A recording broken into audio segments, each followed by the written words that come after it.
Occupational English Test. Listening Test.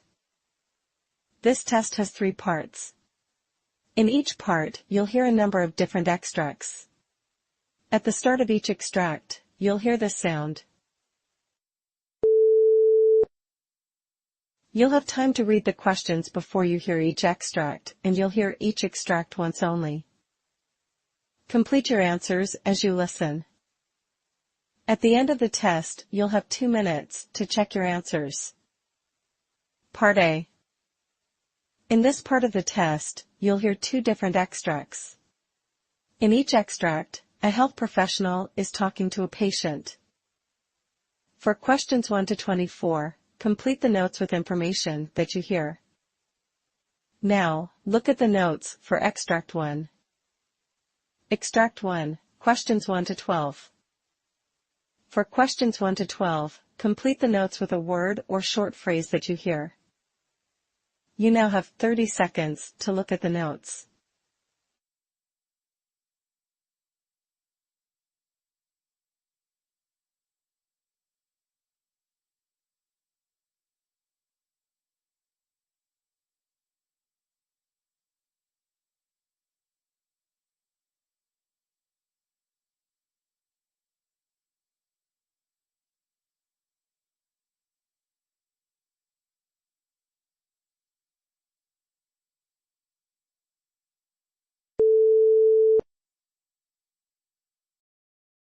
Hello, doctor. I'm here for my follow-up appointment after the hernia surgery.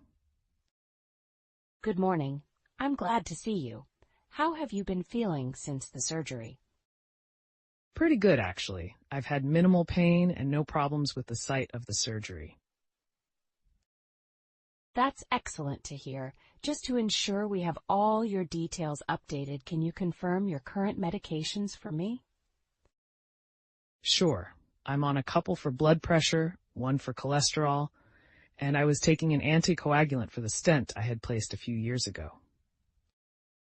Do you remember the names of the medications for blood pressure?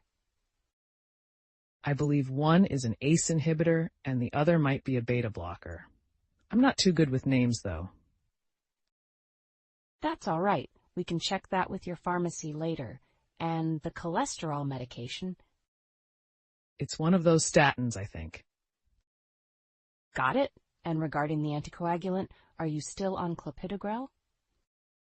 Yes, that's the one. Great, thank you. How about any pain medications after your surgery? They gave me something for the pain, but I only needed it for a few days. It's been fine since then. I'm glad to hear you're managing well. Now concerning your diet, how have you been managing with the dietary restrictions?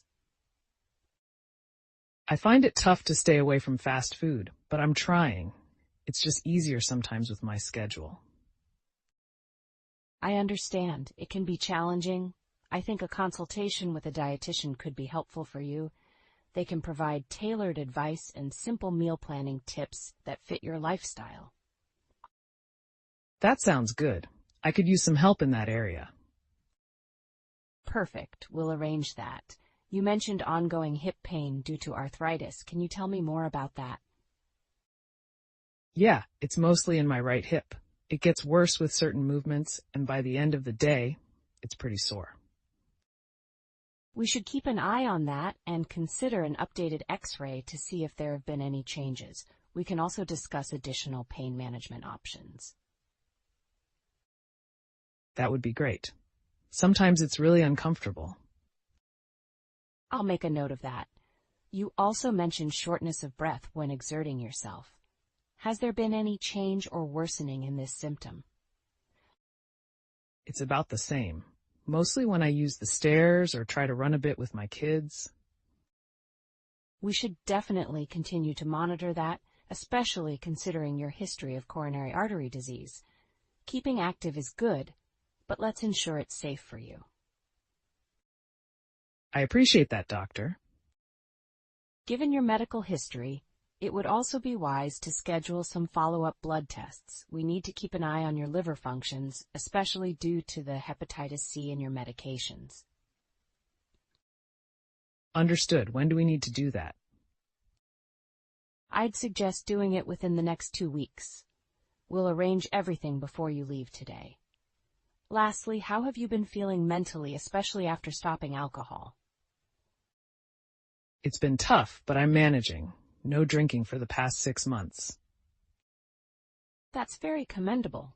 Given your past and service in the military, it might be beneficial to have a session with a psychologist just to support your mental health and manage any stress. Maybe you're right. I haven't really talked to anyone about it. It's important to take care of your mental health just as much as your physical health. We can help arrange that. Thank you, doctor. I think this was a very thorough checkup.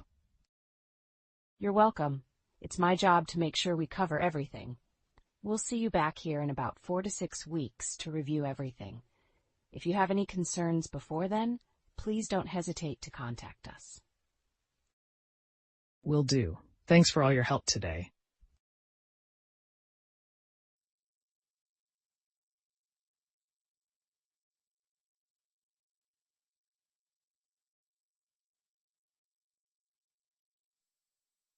Extract 2, questions 13 to 24.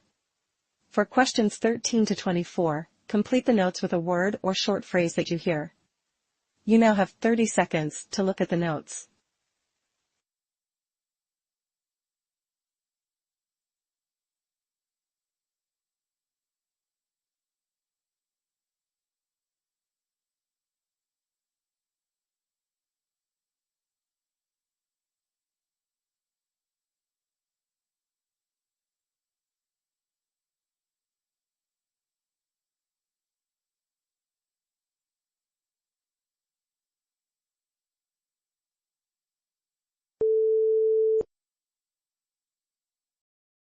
Doctor, I've been having quite a bit of trouble with my CPAP mask lately.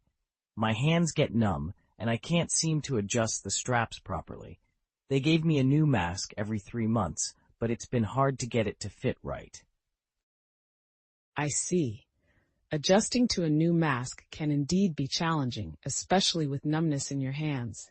Have you mentioned this issue during your sleep classes or any recent visits? Yes, I brought it up, but didn't get much help. They just showed me once how to adjust it and expected me to manage on my own after that. But my hands just don't cooperate sometimes, and it's affecting my sleep a lot. That sounds frustrating. You mentioned your sleep is disrupted. Can you tell me more about what happens when you wake up at night? Well, I usually wake up around 2:30 or 3:30 a.m. It's like clockwork. Once I'm awake, I just can't go back to sleep. I feel tired during the day, and it's hard to keep up with my exercises and even my yard work. Has anything helped with your sleep in the past, perhaps when you were prescribed trazodone? The trazodone did help a bit, but my prescription ran out and I haven't renewed it yet. It wasn't perfect, but I did notice some improvement in how well I rested. Understood. You also mentioned a mucus buildup that bothers you at night. Could you elaborate on that? Every morning, I wake up with a lot of mucus at the back of my throat. I always need to clear it out. I don't know if it's the mask or something else, but it's very uncomfortable. Thank you for sharing that. It's important for us to look into all these factors affecting your sleep. How about your balance issues? You mentioned using the banister more often. That's right. I've noticed I'm not as steady on my feet as I used to be. I'm worried about falling, although I haven't fallen yet. It feels like I might, especially when I'm climbing stairs or if I have to stand up quickly. It's good that you're taking precautions. We'll need to investigate this further. About your prostate health, you've had some concerns there as well. Yes, my family has a history of prostate cancer, and I had a rough experience with an examination before. They used a camera, and it was quite uncomfortable. I'm concerned about my prostate because of my family history, but I'm anxious about going through another exam like that. I understand your concerns, especially given your family history and past experiences. We'll consider all of this as we plan your care. Let me summarize your current health indicators to make sure we cover everything today. Your blood pressure is stable at 130/85 mm. Heart rate is regular at 72 BPM, and your respiratory rate is normal at 16 breaths per minute. Your oxygen saturation is good at 97% on room air, and your BMI is 28.3 kilograms per millimeter square, which is slightly above the preferred range but manageable with your active lifestyle. Your blood tests are largely within normal limits, including your complete blood count and fasting glucose. Your lipid profile shows total cholesterol at 185 milligrams per deciliter, with LDL 110 milligrams and HDL at 45 milligrams per deciliter. Triglycerides are slightly high at 150 milligrams per deciliter. Your PSA is at 2.4 nanograms per milliliter, which is within the expected range given your age, and your renal function is stable, though we should continue to monitor it. Moving forward, we'll arrange a follow-up with neurology to assess the cause of your balance issues and any possible nerve impingements. We need to revisit the equipment clinic to ensure your CPAP mask is fitted properly and that you're comfortable making adjustments on your own. We'll also conduct routine blood tests to monitor your cholesterol levels, sugar levels, and check prostate health indicators closely. It might be beneficial to discuss your sleep hygiene in more detail and consider revisiting trazodone or a similar medication to help with your sleep continuity and quality. Does that plan sound acceptable to you?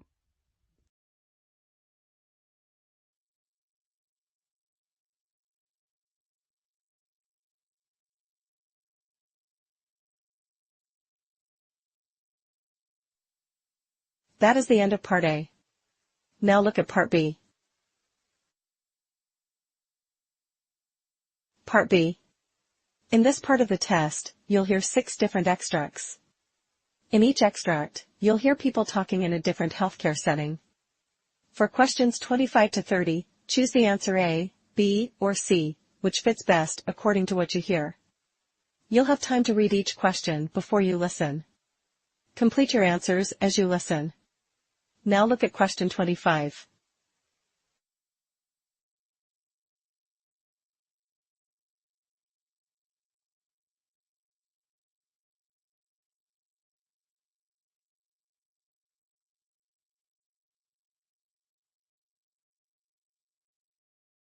Good afternoon, Lisa. I've been reviewing the dietary management protocols for our patients with diabetes. It seems we need to update our approach based on the latest guidelines. Yes, I agree. The new research emphasizes the importance of individualized meal planning and carb counting. Have you considered integrating more advanced dietary tracking tools? That's a good point. Implementing a digital tracking system could help patients better manage their glycemic control. We could also offer workshops on how to use these tools effectively. I think that's a fantastic idea. Additionally, collaborating with our dietitians to provide regular nutritional counseling could further enhance patient outcomes. Let's set up a meeting with the dietetics team next week to discuss this further. With the right tools and education, we can really make a difference in managing diabetes more effectively.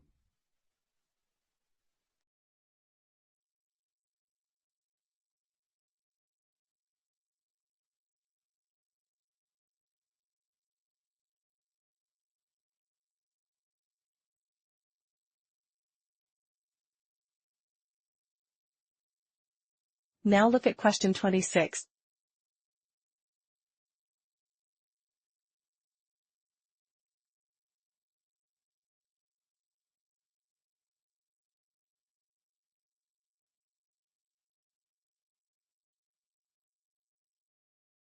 Welcome everyone to our training session on handling psychiatric emergencies in the emergency department. Today, we'll cover the protocols and intervention strategies for acute cases. This is crucial, especially considering the rising number of mental health crises we see. I'll start by discussing the signs and symptoms to watch for in patients presenting with psychiatric emergencies. After that, I'll take you through the steps for safely de-escalating situations and the use of emergency medication when necessary. It's important to ensure both patient and staff safety. To wrap up, we'll conduct role-playing exercises to practice these techniques. It's essential to feel confident and prepared in these challenging situations. I look forward to seeing how these strategies will improve our responses and patient care in these critical moments.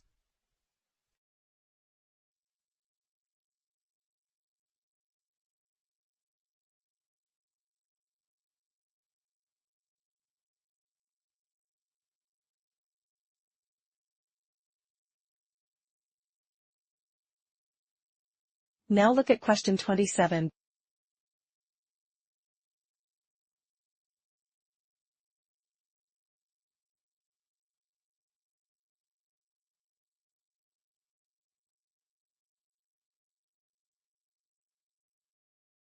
Today I consulted with a patient who is struggling with insomnia. She's tried various sleep aids but is still having trouble falling asleep. That's challenging. Have we looked into her sleep hygiene practices? Things like screen time before bed and room environment can significantly impact sleep quality. Yes, we discussed minimizing screen exposure and creating a more conducive sleep environment. She's open to trying these adjustments. I also suggested cognitive behavioral therapy for insomnia, CBTI, as a structured approach. CBTI could be very beneficial. It tackles the underlying thoughts and behaviors that disrupt sleep. Should we refer her to a specialist for this? I think that would be the next best step. A specialist could tailor the therapy to her specific needs and help her develop healthier sleep habits. Let's arrange that referral then. It's important she gets the right support to improve her sleep.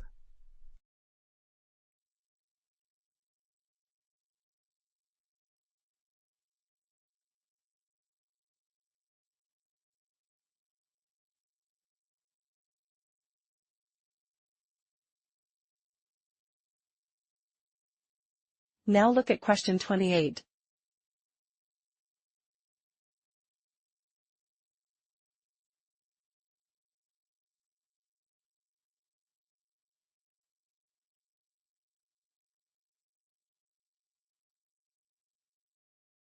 In today's team meeting, we need to discuss the management of chronic heart failure, particularly focusing on patient self-monitoring and adherence to medication. Absolutely. It's critical that our patients understand how to monitor their symptoms and recognize when they need to seek medical attention. Education on medication adherence is also vital. We should also consider enhancing our follow-up procedures. Perhaps integrating telehealth consultations could help us keep a closer eye on their condition and medication management. I agree. Telehealth could provide an additional layer of support and make it easier for patients to communicate their concerns or any changes in their condition. I'll look into setting up a pilot telehealth program for our heart failure patients. It could really make a difference in managing their health more proactively. That sounds promising. Keeping our patients engaged and informed is key to better health outcomes.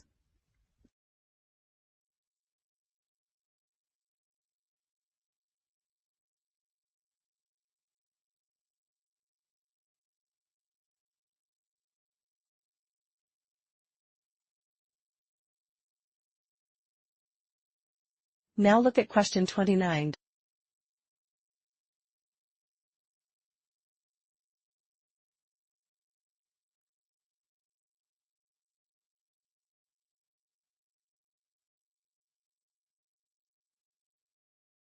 Good afternoon, everyone.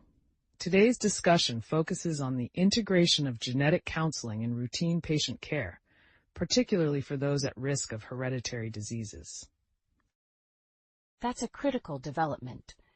Genetic counseling can guide patients in understanding their risks and the impact on their family, helping them make informed medical and lifestyle decisions.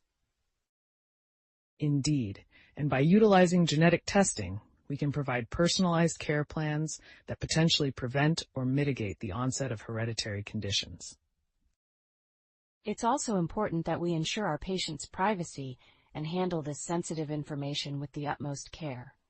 We need to uphold ethical standards while embracing these advancements. Absolutely. Let's also consider training more staff in genetic counseling techniques to ensure our team is well prepared to address these complex cases effectively.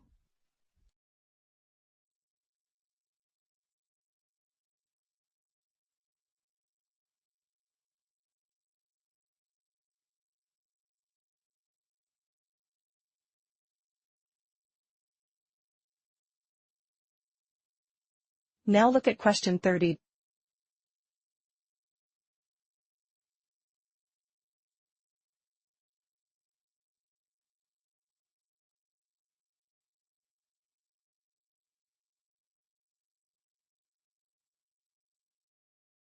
In our meeting today, I'd like to address the rise in pediatric asthma cases we've observed this season.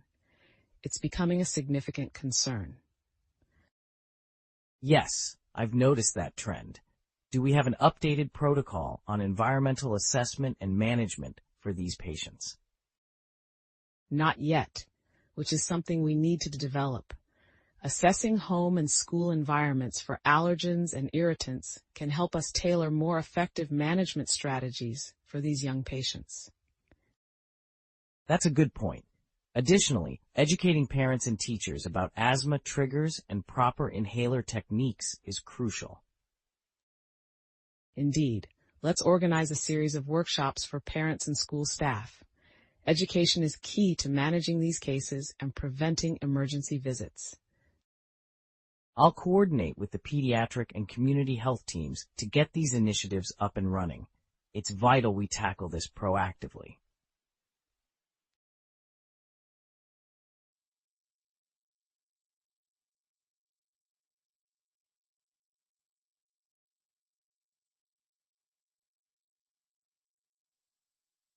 That is the end of Part B. Now look at Part C. Part C. In this part of the test, you'll hear two different extracts. In each extract, you'll hear health professionals talking about aspects of their work. For questions 31 to 42, choose the answer A, B, or C, which fits best according to what you hear. Complete your answers as you listen. Now look at extract 1.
Hello, I'm Dr. Lydia Chang from the Center for Advanced Cardiac Research. Today we'll delve into a nuanced and complex topic in healthcare, the interplay between autoimmune diseases and cardiovascular disease, CVD.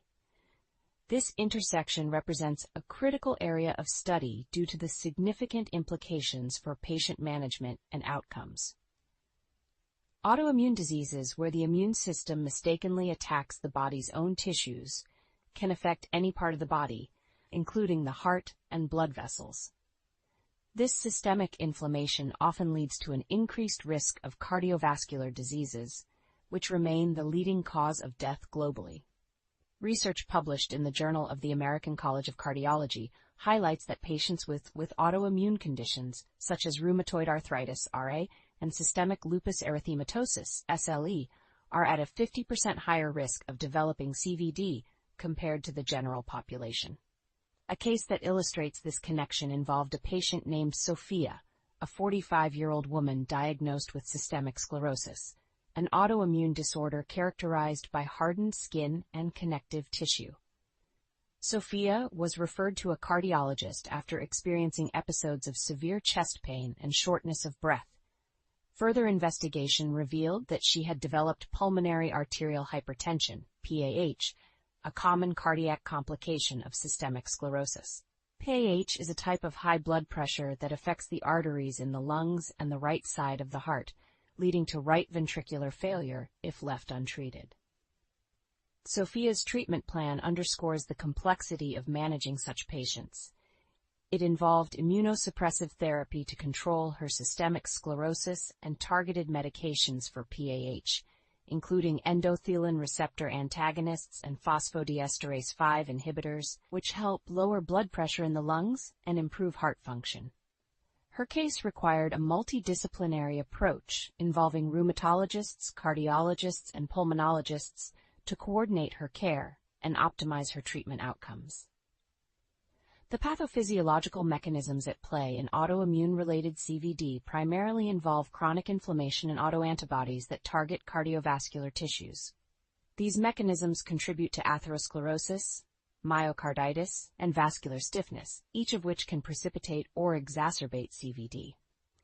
Inflammatory cytokines such as tumor necrosis factor alpha, TNF-I, and interleukin-6, IL-6, are elevated in many autoimmune diseases and are known to play a role in the development of atherosclerosis by promoting the formation of arterial plaques. Given the complexity of these interactions, research is increasingly focusing on identifying biomarkers that can predict cardiovascular risk in patients with autoimmune diseases. For instance, high-sensitivity C-reactive protein, HSCRP, a marker of inflammation, has been shown to be particularly useful in predicting cardiac events in patients with RA.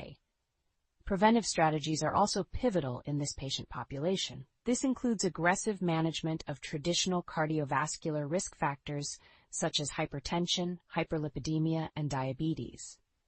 Lifestyle interventions such as smoking cessation, regular exercise, and a heart-healthy diet are universally recommended. Additionally, recent studies suggest that statin therapy not only reduces lipid levels, but also has anti-inflammatory effects that may be beneficial in autoimmune conditions. The relationship between autoimmune diseases and cardiovascular disease is a vivid example of how systemic conditions can profoundly impact heart health. It challenges healthcare professionals to adopt a holistic and integrated approach in managing these patients, emphasizing the importance of early detection, rigorous management of coexisting CVD risk factors, and tailored therapeutic strategies. Ongoing research and collaboration across specialties are essential to further elucidate the mechanisms underlying this association and to develop more effective interventions.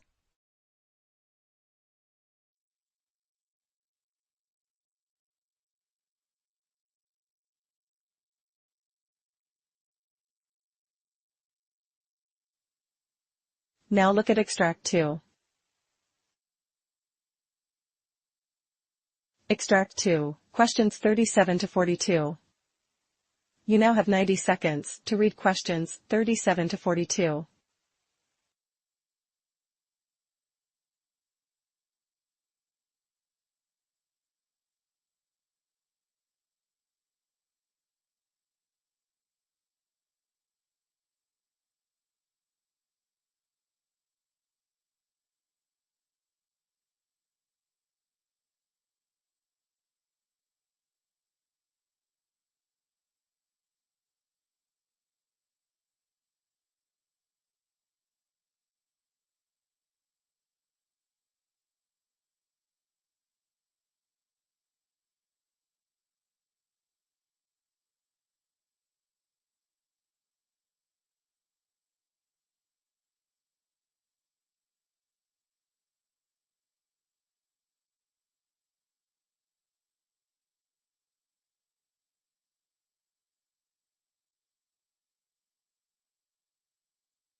I am Dr. Michael Richardson, and today I delve into a topic of critical importance in modern medicine, the management of antibiotic resistance in nosocomial infections. The rise of multi-drug resistant organisms, MDROs, in hospital settings not only challenges our treatment capabilities, but also highlights the urgent need for integrated infection control strategies. Let us examine this issue through the lens of a specific case study from a tertiary care hospital. In our case study, patient X, a 65-year-old male with a history of chronic obstructive pulmonary disease, was admitted to the hospital due to acute exacerbation. During his stay, he developed a nosocomial pneumonia caused by Pseudomonas aeruginosa, which was found to be resistant to multiple first-line antibiotics. This situation is not uncommon in hospitals across the globe, where P. aeruginosa and other MDROs, such as MRSA and VRE, present significant treatment challenges. The crux of managing such infections lies in understanding the mechanisms of antibiotic resistance and implementing multifaceted approaches to prevent their spread. Antibiotic stewardship programs, ASPs, are pivotal in this context. These programs ensure the judicious use of antibiotics through protocols that promote the selection of the appropriate antibiotic, dosage, and duration of therapy. In the case of patient X, the ASP team intervened to optimize antimicrobial therapy, shifting from a broad-spectrum antibiotic to a targeted treatment after susceptibility testing. Moreover, environmental cleanliness in healthcare settings plays a crucial role in controlling the spread of MDROs. Regular and thorough cleaning protocols, along with the use of disinfectants effective against MDROs, are vital. For patient X, enhanced cleaning measures were implemented in his and adjacent rooms, significantly reducing the risk of cross-contamination. Hand hygiene, both by healthcare professionals and visitors, cannot be overstressed. Compliance with hand-washing protocols is one of the simplest yet most effective strategies to prevent the transmission of infectious agents. In response to patient X's case, the hospital launched a re-education campaign on hand hygiene, emphasizing its importance through workshops and visual reminders throughout the facility. The deployment of diagnostic advancements also aids in the timely identification of MDROs, allowing for prompt and appropriate treatment decisions. The hospital utilized rapid molecular diagnostic tools to identify the specific resistance genes in P. aeruginosa, which informed the antibiotic selection process, thus tailoring the treatment to effectively combat the pathogen. Patient education about the risks of antibiotic resistance and the importance of adherence to prescribed treatments is another critical element. Educating patients like X about the potential consequences of noncompliance can foster more responsible use of antibiotics, potentially reducing the development of resistance. Furthermore, collaboration between different departments within the hospital is essential. In our case, the infectious disease team, microbiology department, and clinical pharmacists worked together to formulate a treatment and monitoring plan that addressed both the immediate needs of the patient and the broader public health implications. Lastly, the involvement of policymakers in promoting research on antibiotic alternatives, such as bacteriophages, and the development of new antimicrobial agents is crucial for long-term solutions to antibiotic resistance. The case of patient X highlights the complexities and challenges of managing nosocomial infections with antibiotic-resistant organisms. However, it also demonstrates that through comprehensive hospital-based strategies, including antibiotic stewardship, enhanced hygiene practices, rapid diagnostics, patient education, and interdisciplinary collaboration, we can effectively manage and mitigate these challenges.